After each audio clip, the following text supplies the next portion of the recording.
no sense.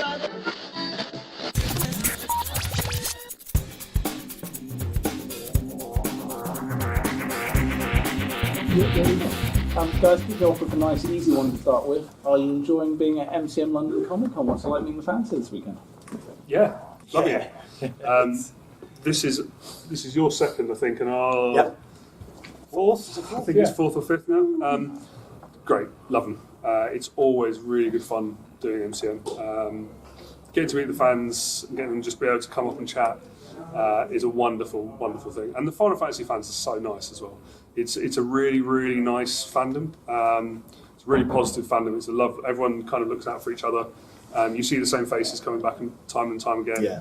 And it kind of feels like a big family. So it's a really, really nice event. It does. It's weird. I would have thought that before I was part of something like this, I would have thought that was a cliche, but it is so true. There is just that real. There's not an us and them. There's a real kind of, you're part of the same thing. You're on different sides of it, but you're part of the same thing. And just being at MCM, you just feel like you're part of the major Comic-Con event of the UK. So yeah, honour and a pleasure to be here. I had no idea what Comic-Cons were prior to doing Final Fantasy. I didn't even know what Final Fantasy was, really. So it's a completely new universe to me, and one I am thoroughly delighted to be in and to be welcomed into. It's a unique atmosphere. It's such a welcoming, inclusive thing, and I love doing them because everybody's so relaxed and happy and just for everybody else. Yeah, I love doing them. They're a special place, aren't they? It's funny, you mentioned saying you didn't know, and I meet so many people in my life now, and they say, "What are you doing at the moment?" And I say, "I'm doing some Comic-Cons," and people either go, "Oh, fantastic," or they go, "Hmm." There's that real kind of drop-off, there's a cliff edge of people who have no idea. Then you try to explain what a Comic-Con is. And I've started saying to people recently, it's like I find myself going from Comic-Con to Comic-Con. It's like each Comic-Con is like a little glimpse of that possible utopian future we all dreamed of, where everyone is just lovely and everyone is decent and friendly and nice, and then you have to go back to the real world for 7 days, and then you go back to that almost Star Trek utopian future again, where everyone just gets on and is lovely. Who are the Klingons? Yeah, let's not even go into that. It's a Star Trek utopian future where there are no Klingons. So that's genocide.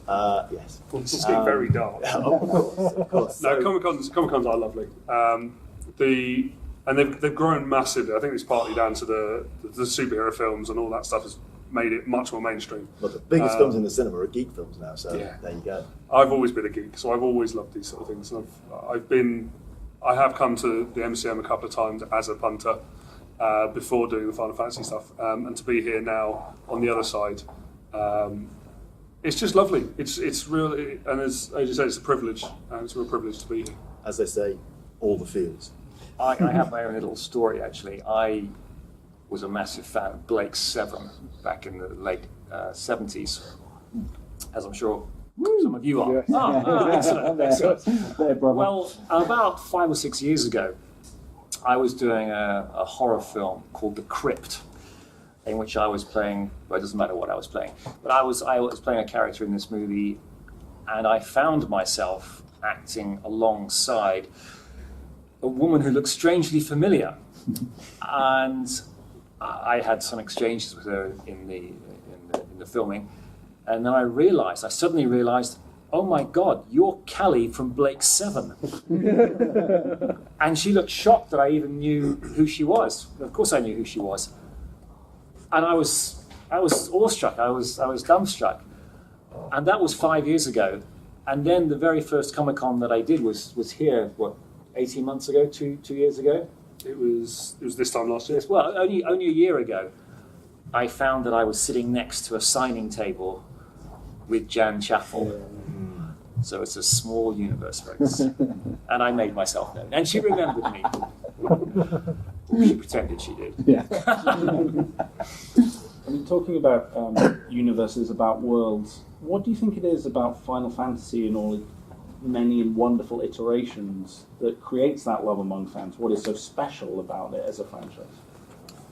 It's a difficult one. It's one I've tried to I've often actually tried to work out what it is about Final Fantasy that is different to any of the other ones. You know, I think in a way it's because each game is so varied and so different. The range of characters that they've covered, from race, creed, species, gender, everything, kind of everything in the world is represented at some point within Final Fantasy, which I think makes people feel like they are allowed to be part of it.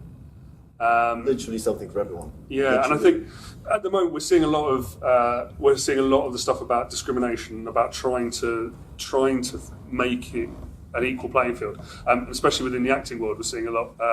There's the 50-50 campaign, which is to equalise the number of men and women in the industry.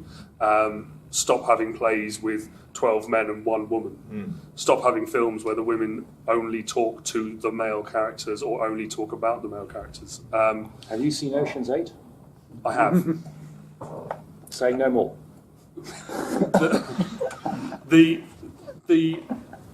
I think Final Fantasy is one of these ones that is kind of hitting that equality.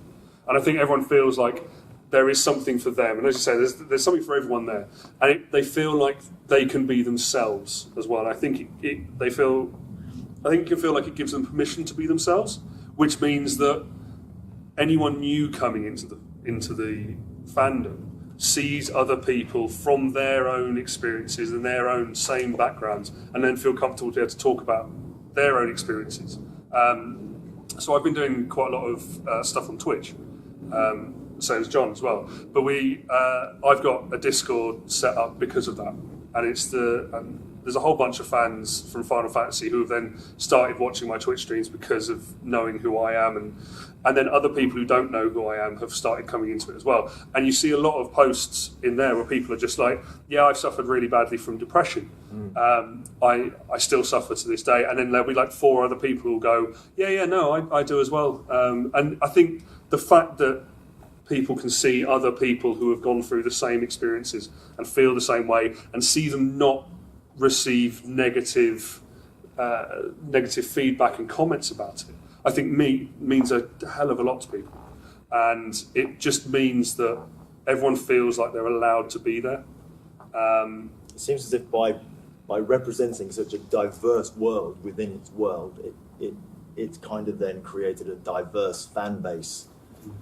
But within that diversity, there's lots of people with the same diverseness. So then there's association. I had exactly the same experience in my Discord as well, where the people in there are talking about the issues they've had in a safe environment, and other people are being sympathetic and offering advice and offering their experience, which is amazing to see happening. And it's quite rare, you know, in the society we live in. Yeah. With judgment being a kind of major thing driven by the media. The other nice thing is because people then feel like they can open up about the issues, about their own issues, they also feel like they can. It means that other people who haven't experienced these things feel able to ask about these things a bit more, and talk about them a bit more, and again, open up, to start opening up that subject. And a lot of the time, the issues that we have in the world is because people won't talk about these things. And there's a taboo about talking about certain things. And I think the fact that people are willing to talk about it means that other people are then willing to ask the stupid questions. They go, I don't want to ask this because I feel like I'm going to be, it's a stupid question. But because everything's so open and so friendly, they feel like they can ask these stupid questions that half of the other people there are wanting to ask as well and wanting to know. And if you're doing that in an open forum, there's a whole bunch of people who are just lurking, you know, not joining in but watching, seeing that as well. It's fascinating because, you know, this is a discussion we're having that's about a video game, and it's ended up going into, you know, psychology, sociology, and that's something that, you know, same as Adrian, I'm fairly new. I mean, you're a long-time gamer. I'm fairly new to the gaming world, so I've had a crash course of, you know, from being in Final Fantasy to buying the game, buying a PlayStation, being terrified at how many buttons a PlayStation controller has. My last joystick was that. So, and then moving into Twitch streaming and Discord, which, you know, is all very alien to me from my age. I'm 51, by the way. But I've been fascinated. The more I've gone into it, the more I've realised it's so much not about the game. Actually, it all becomes about social interaction and people being empowered and something much deeper. And that's why the fan base is as powerful and strong. And all these fandoms for various things, not just Final Fantasy, end up being these unbelievably strong communities because what they end up doing is being support self-help groups. Powerful stuff. Sorry, just one more quick question. Someone else in the moment. Cool. I noticed that you've got quite an array of pins, John. Yes. For all of you, is there a franchise that you haven't been a part of, or a genre that you haven't been a part of you'd like to be? Well, I'd love to be in Star Trek. I was officially made an ensign of the Appleby by the Leeds Bradford Star Trek. Well, they're not the Garrison, that's the Star Trek people, isn't it? The Star Wars people, but the Star Trek official thing made me an ensign of the Appleby. But, that's the first step. But yeah, to be in a Star Trek would be a dream come true. There's so many things. I'm like, as I said, I am a bit of a geek, and I always have been, and I've always loved. Yeah, exactly. I love everything. I'd love to do Star Wars. Kind of goes back to when I was 5, and my dad first showed me The Empire Strikes Back. That was the first Star Wars I saw. I'd love to do Star Wars. I'd love to do Marvel as well. I grew up with the comics, the X-Men. I'd love to play Wolverine. But I'm about a foot too tall. Like Hugh Jackman is far too tall to be Wolverine. But if he can do it, I can do it. So, I'd love to do. I'd love to do one of the superhero things. Even some of the lesser well-known stuff. I did a fan film based on Strontium Dog a couple of years ago. And that's another universe that I didn't really know a huge amount about, but have sort of started reading some of the comics and things. And all the 2000 AD stuff is so varied as well. Anything really, any franchise is watching. All of us. I grew up with Star Wars, the originals, and I would have loved to have been in those, played in those. Not so much what we're being proffered these days, but yeah, still I'd like to be in that universe. I was in the Alien come Predator universe because I had a small role in Alien versus Predator, and I sort of got back into that universe again when I did a fan film called Predator Dark Ages. I'm in a kind of franchise at the moment in that I'm in The Last Kingdom, which is a TV series which drops soon on Netflix on, I think, the 19th of November. So I am so happy to be in that. It's everything I've ever wanted to do. It's swords and horses, and so I'm loving it at the moment. I'm in one. Yeah. Great. Awesome. Thank you.